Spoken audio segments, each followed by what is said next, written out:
Hi, good evening, folks. In this video, we're going to take a look at 5 strengths and 5 weaknesses inside the Sabres franchise, I believe, at the very moment.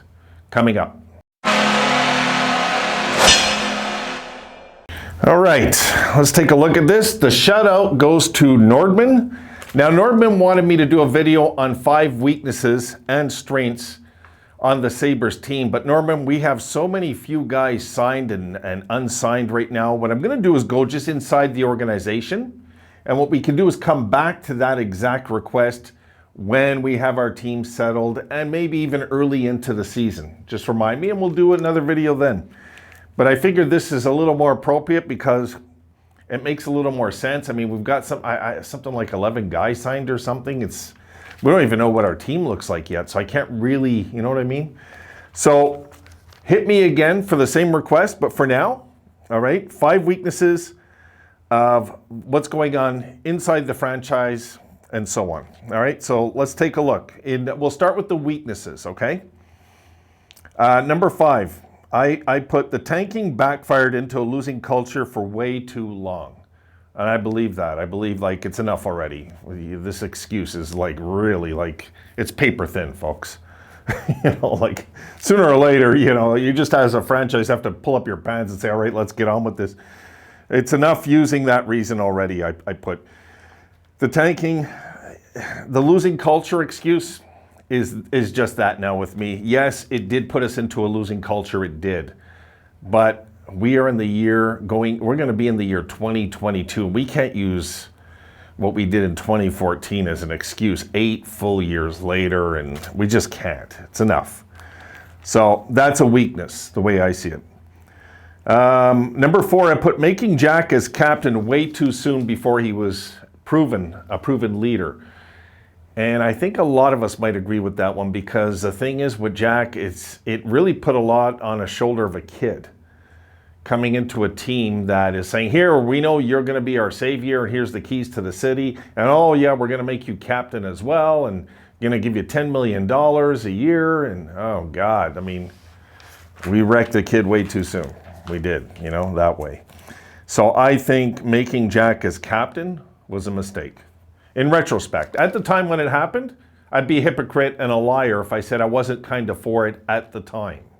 But I was so damn excited about having Jack Eichel, you know, that I thought it was a good idea. It wasn't a good idea.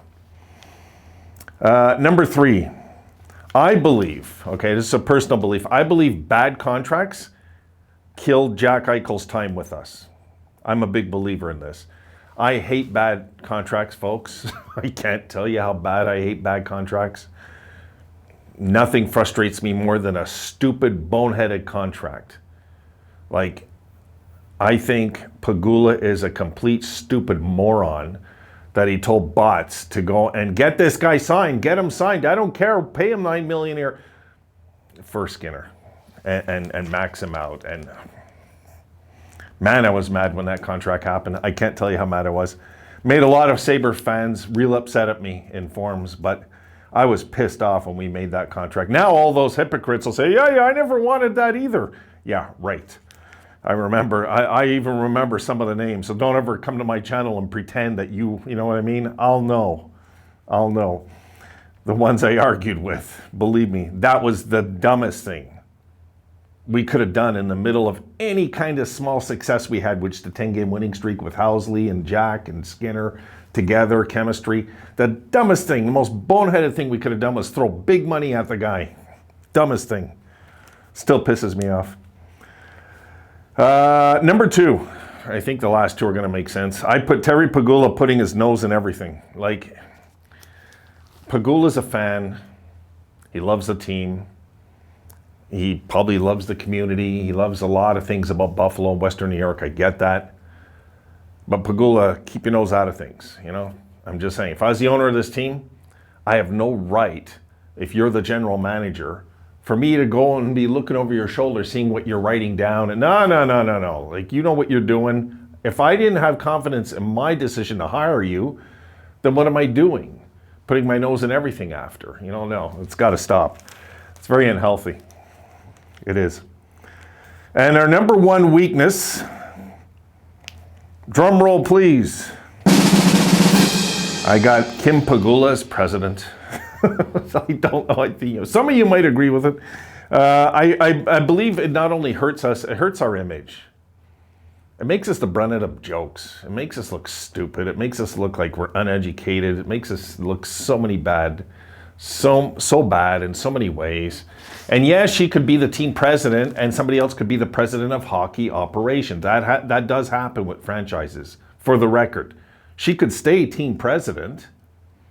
It's almost like she's a, team president. I mean, so what? Here, you got to go to the president of operations, for that question, buddy. Don't go to her. Just saying. We got to hire a president of hockey operations, and she can keep her title. Just saying. She can keep the title as team president, but not president of hockey operations. We need to get somebody. We do. We really need to get somebody. These are just some things that were glaring for me, just some. You guys might have 5 other ones, I'm just saying. This is, again, for fun, folks, Not that any of that was fun. All right, our 5 strengths, all right? Number 5, okay, I believe we will have 0 pressure this year. For the first time in a long time, guys, for the first time in a long time, there's going to be no pressure on the Sabres. There was pressure this year getting, what's his name? My God, Taylor Hall. God, I hope I forget that name forever. Taylor Hall. And then we got Stahl, and it looked good. I was excited. I was. Jesus. I was like, wow, man, this Adams really kicked ass last year. He did. He really did. I have to say that Adams did his job, what was required of him at the time. He showed up. Now, did it backfire? Yes, but that's not Adams' fault. No. Because we would all be hypocrites if any of us said, oh, I was upset when we got Taylor Hall. Give me a break, please. No, just don't lie to my face. I'm not good with that. We were all pretty excited about it, right? Then we kind of seen it unfold. It didn't unfold nicely. So anyway, I'm glad he's gone. Hopefully Boston will sign him to $8 million a year, I'm hoping. All right, number 4. We will have a completely new look team very soon. A completely new look team, folks. This is not going to look like last year's team much. I know some of us were debating about Olofsson, and it's fine if he's here or not here. It's not going to. It doesn't break the bank paying this guy $3 million to score a few goals on the power play per year. It gives us a different dimension on the power play. I get that, but I'd rather be spending it on a really good goalie that should be getting $6 million a year. Sometimes that does happen. So we will have that completely new look team very soon, and we won't know. People say, well, when? Well, we're not really going to know till these trades are done. Once the trades are done, we'll have a pretty good idea. We'll be able to look at it. We're going to have a lot of fun with this, guys. We are. Very soon, I'm going to bring out the board, and we're going to be making lines and looking at this, and let's compare it to last year, what it looked like in the beginning. Just saying, All right, number 3, we are deep in young talent in key positions, meaning center, defense, goaltending. We're not just like deep in young talent, let's say, on the wings. We're deep. Center looks pretty good for the future. It does. We can lose Sam and Jack, and really, Cousins and Middlestat look ready, not yet, to be number 1 and 2. I get that, but it looks promising. If we could get some veteran guy in a deal, then all of a sudden, buys time, team develops, and we don't know what kind of unity we're going to have. I think we're going to have. I honestly believe with Jack gone, I honestly believe this team is going to gel. I do. I didn't even put that in our strengths because that'd be mean to say. But I do believe that Jack is such a distraction, the players just want him gone. They're not going to say that, but I'll bet there'll be guys who be like, yes, like as soon as he's traded. They're going to be like, thank you, God, Seriously. Not all, but some. The young ones. All right, number 2. I believe we have what appears to be a team-first concept again, for the first time in a long time. It just felt like that. That's kind of what took me off guard last year, guys. Not when we started winning so much. I found there was a team concept. Like, I keep going about that thing about the kids coming down the hallway before games and bumping each other and high-fiving each other, laughing, joking around. The pre-skate before the game, they're laughing, joking around. Like, just, there's something different that Granato brought. There was something very different that he might, I think Jack is leaving right before this team surges. And like the Islanders with Tavares. I really do believe that. I really do. I think Jack's going to regret leaving Buffalo eventually. He might go to a team like Vegas. And if they do nothing in the next 2 years, he's going to be with some old team out there with no prospects. And he will have left a good, young, solid base in Buffalo. Just saying. And number 1. Drum roll, please. We have again, and I love this, we have again a very young team right now, this very minute. This very minute, we have a very young hockey team. And I love that. I just love that. I've loved it since the 80s. I've loved it since 83.